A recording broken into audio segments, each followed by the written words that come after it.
여러분들 반갑습니다. 오늘 시장의 한 수를 알려드리는 차트 읽는 남자 김수환입니다. 먼저 들어가기 전에 좋아요하고 구독하기, 알람 설정까지 한 번씩 눌러주시면 감사하겠고요. 오늘 시장 이야기 좀 해드리고 지금 시장이 어떻게 흘러가고 있고 시장의 중심에 있는 테마주가 무엇인지에 대해서 좀 설명해드리도록 하겠습니다. 일단은 지금 시장이 굉장히 어려워요. 오늘 지수가 양봉으로 마무리가 됐습니다만 사실 이게 뭐 그렇게 마음에 드는 양봉은 아니죠. 마음에 드는 양봉은 아니고 생각보다 강하기는 하지만 시장 전체적으로 봤을 때는 테마주들이 날뛰는 그런 장세였다라고 보시면 될 것 같습니다. 일단 제가 항상 말씀드리는 부분은 원칙과 기준이 있어야 된다라는 건데 박스권과 박스권 상단과 박스권 하단을 제가 말씀을 드렸잖아요. 그 자리가 얼마였냐면 바로 이 박스였어요. 930선에서 990 989 뭐 요 정도 선이었는데 지금 여기를 이탈을 했었잖아요. 그죠? 여기 이탈을 했다가 지금 꾸역꾸역 올라오고 있는 상황입니다. 꾸역꾸역 올라오고 있는 상황인데 사실 시장이 더 약세 장세였다라고 하면은 930 정도에서 맞고 떨어져야 되는데 지금 거기를 꾸역꾸역 올라오고 있습니다. 그래서 중간값인 한 955 정도까지 이 정도까지는 올라올 수 있겠다라고 좀 판단을 하고 있는데 문제는 뭐냐면 지금 주가가 땡겨주고 있는 주체가 개인이다라는 겁니다.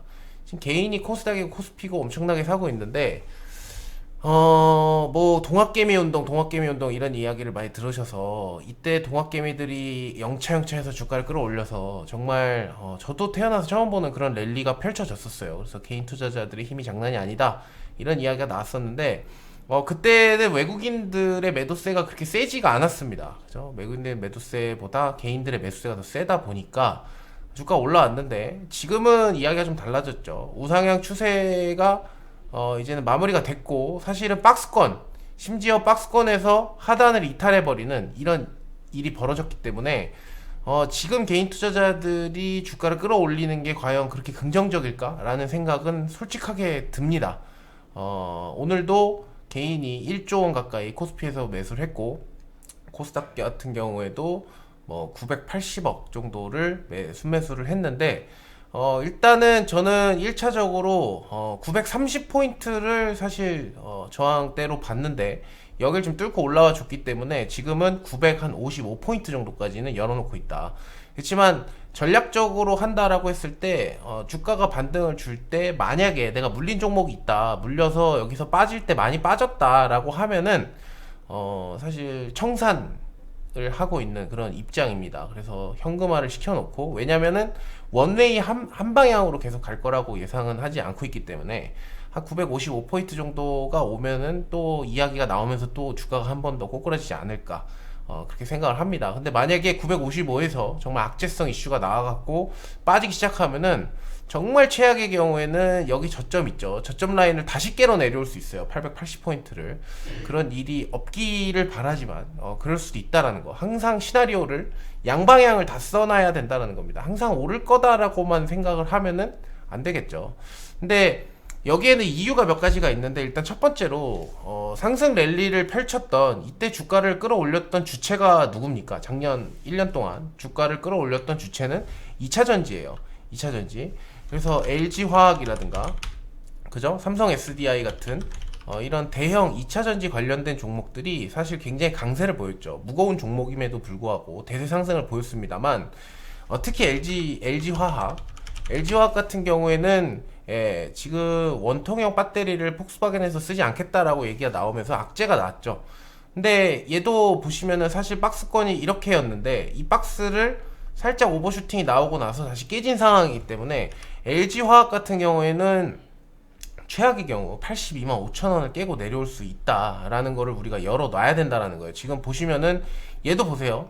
중간값인 딱 96만원대에서 정확하게 맞고 내려오는 게 보이지 않습니까? 자, 이렇다라는 거는 뭐 차트만 가지고 주가가 이렇게 된다라는 게 아니라 2차전지 쪽이 굉장히 지금 핫하긴 합니다만 사실 너무 많은 이 참여자들이 들어왔기 때문에 폭스바겐도 자체적으로 하겠다, 테슬라도 자체적으로 하겠다, 이런 이야기들이 나오고 있죠. 그렇기 때문에 지금은 약간 2차전지 쪽에서 소나이가 내리고 있다. 그런데 지수는 어떻게 되고 있습니까? 버티고 있다라는 거죠. 그렇다는 얘기는 2차전지가 다시 한번 주저앉는다라고 하고 다른 종목들이 조금씩 힘이 빠진다라고 했을 때 문제가 생길 수 있다라는 겁니다. 지수에도. 그럼 이 자금들이 어디로 갈 거냐라는 건데 이제 경기 민감주 쪽으로 좀 움직이고 있다라고 제가 저번에도 말씀드렸습니다. 그래서 HMM이라든가 그죠? 그 다음에 포스코 이런 경기 민감주들, 그 다음에 뭐 롯데 쇼핑, 그죠? 쇼핑, 그리고 뭐 신세계, 뭐 이런 종목들로 지금 종목의 자금들이 이동하고 있다. 뭐 이마트 이런 종목들로. 이런 애들이 계속적으로 주도주가 될 거냐? 뭐 그건 알 수 없습니다만, 시장이 성장주 쪽에서 소나이가 내기 시작하면 가치주 쪽으로 가고요. 가치주 쪽에서 소나이가 내기 시작하면 성장주 쪽으로 이동을 하는 게 사실 시장의 이 밸런스다라고 보시면 될 것 같아요. 대세 상승장에는 다 같이 올라오는 거고, 그렇지 않을 때는 이게 조금 서로 주거니 받거니 하면서 주가가 움직인다라고 보시면 될 것 같습니다. 근데 지금 이런 이야기도 중요하지만 사실 시장의 테마성 자금들이 쏠리는 곳이 여러 군데가 있습니다. 그래서 뭐 메타버스 관련된 종목들 있죠. 그래서 뭐 M게임이라든가 뭐 한빛소프트라든가 아니면은 뭐 선익 시스템 이런 이제 메타버스 관련된 종목들이 지금 시장에 대비해서 굉장히 강하고요. 그다음에 얼마 전에 쿠팡 상장을 했을 때 뭐 동방 그죠?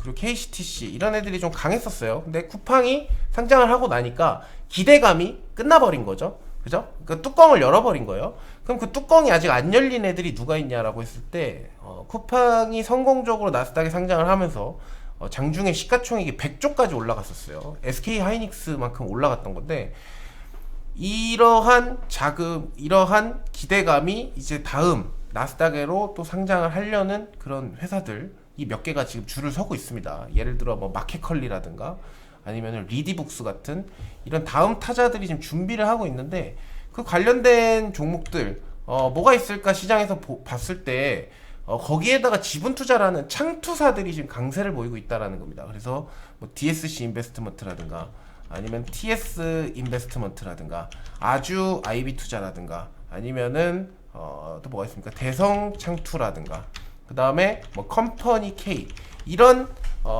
지분 투자를 하는 창투사들 VC들이 지금 주가가 상승세를 보이고 있고 지금 굉장히 이 흐름들이 빨리빨리 돌아가고 있기 때문에 얘네들 뿐만 아니라 그 다음에 이제 보안 관련된 애들 중국이 CDBC 즉 암호화폐 중앙 암호화폐를 만들겠다. 암호화폐가 아니라 디지털 화폐를 만들겠다라고 하는 이야기가 나오면서 뭐 KCT라든가 그죠? KCS 뭐 이런 종목들 한네트 이런 종목들이 지금 강세를 보이고 있는 그런 장세입니다. 근데 얘네들은 대세 상승은 아니에요. 아시다시피 막 LG화학이라든가 아니면 반도체 관련된 종목들처럼 뭐 기관 외국인들이 관여를 해갖고 주가를 끌어올리는 게 아니라 그냥 테마성으로 움직이는 겁니다. 그런데 지금 이 테마성들이 굉장히 빠르게 움직이고 있어요. 그래서 이런 내용들은 사실 지금 시장에서 많이 나왔기 때문에 알고 있을 텐데 오늘 또 새로운 또 테마가 하나가 형성이 됐습니다. 뉴스를 일단 먼저 보실 필요가 있는데 뉴스 중에 이런 뉴스가 있었습니다. 사료 곡물 가격 상승세 여전하다. 해상 운임까지 가세하면서 사료 곡물 가격이 계속적으로 치솟고 있다. 뭐 이런 내용인데 보시면 우리나라에 수입하는 곡물 가격의 70%는 선물 가격, 곡물 가격은 70%, 선물 가격은 30% 해상 운임으로 구성돼 있다. 그리고 옥수수 가격이 지금 30%가량 올랐고 소맥도 대두박은 붓셀당 517달러로 작년 대비 22% 올랐고 이게 앞으로 지속적으로 이어질 가능성이 높다. 이런 내용이 나왔는데요. 뭐 사실 주식 내용들을 파악하다 보면은 이게 정말 시장에 이렇게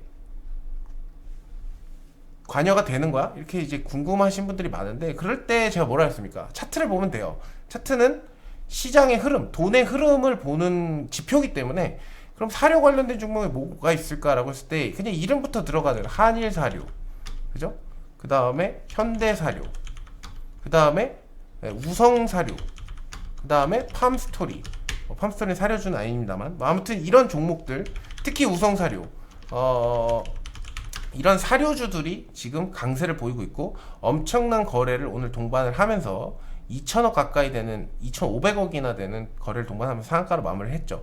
그래서 우성사료가 대장이고 얘를 필두로 지금 사료 관련된 종목들이 쫓아 올라가고 있다라고 보시면 될 것 같다라는 겁니다. 그럼 얘네들은 여기서 이제 끝난 거냐? 아니죠.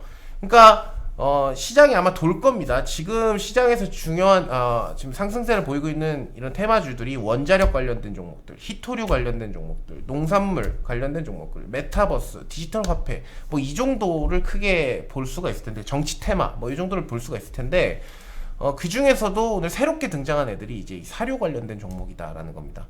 그럼 얘네들 어떻게 요리를 해야 되냐? 일단은 여러분들 물려도 대장에 물리는 게 맞아요. 그리고 대장은 지금은 우성사료입니다.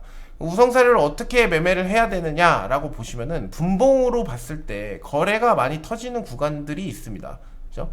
거래가 원래 평상시 대비해서 비이성적으로 터지는 구간들이 있어요. 그럼 이 구간들은 다르게 이야기를 해보자면 세력이 관여한 구간이다라고 보시면 됩니다. 세력들이 주가에 관여를 해서 주가를 끌어당긴 흐름이고, 가장 많은 거래가 터졌던 바로 이 자리가 굉장히 중요한 자리다라고 보시면 될 것 같습니다. 그래서 거기에 눌림목 포인트가 얼마예요?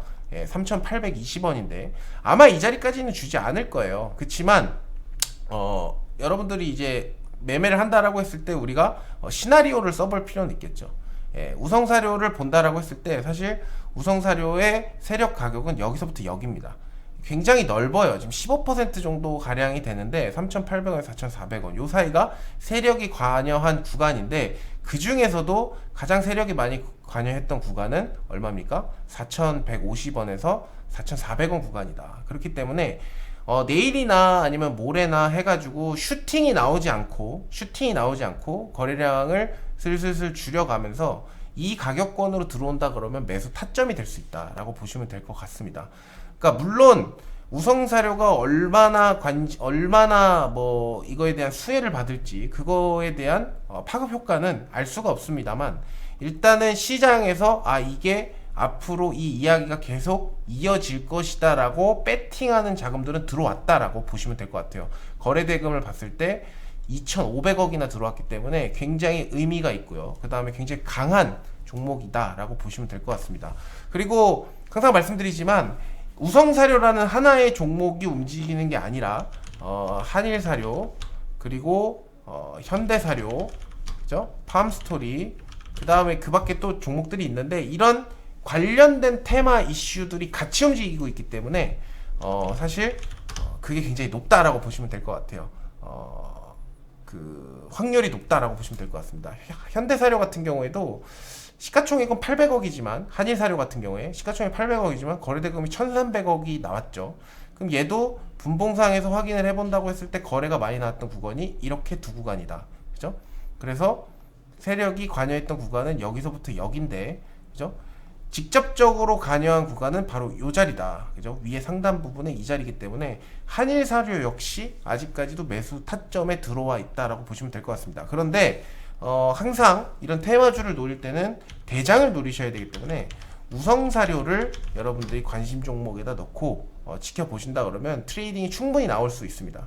그렇기 때문에 주가가 막 땡길 때 여러분들이 매매하는 건 상당히 어렵고요.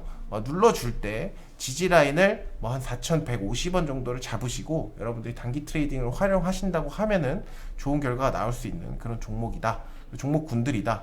그리고 지금 그만큼 시장의 자금이 이쪽으로 쏠리고 있다. 이렇게 보시면 될 것 같습니다. 그래서 새로운 테마가 오늘 등장했다. 바로 사료 테마. 그래서 이 사료 테마에 대해서 여러분들이 조금 더 심도 있게 공부를 해보시면 수익으로 연결할 수 있다. 이렇게 말씀드리면서 오늘 방송 마무리하겠고요. 좋아요, 구독하기, 댓글 많이 좀 남겨주십시오.